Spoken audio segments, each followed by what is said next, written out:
ঘুরতে গেলাম ঝিনাইদহ পার্কে। পার্কে গিয়ে খাইলাম বাস। পার্কের ভিতর ঢুকতে দেখি বানরের ছবি। ছবি দেখে ভাবলাম বানর দেখে আসি। ভিতরে ঢুকে দেখা মিলল না বানরের সাথে, দেখা মিলল কিছু স্মার্ট মামুনিদের সাথে। বানর দেখার শখ মিটালাম এদের দেখে। পার্কের ভিতর ভূতের বাড়ি, ভাবলাম একটু ঘুরে আসি।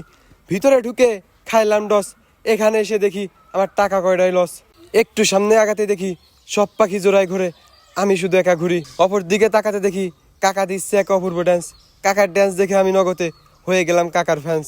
রোলার কোস্টারে ওঠার আগে ভাবলাম কি মজা, পরে উঠে তো আমার হিসু করে দেওয়ার মতো কায়দা।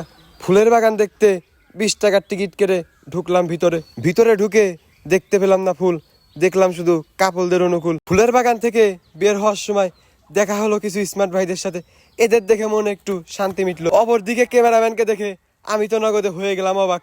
পিছন থেকে দেখে ভাবলাম মেয়ে, একটু পরে দেখি ভাই এটা তো একটা ছেলে।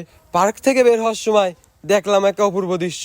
এটা দেখে ভাই কি হবে, আমার তো আর কেউ নাই। সর্বশেষ একটা কথাই ভাই, গার্লফ্রেন্ড ছাড়া কেউ ঘুরতে আসবেন না আমার মতো পার্কে।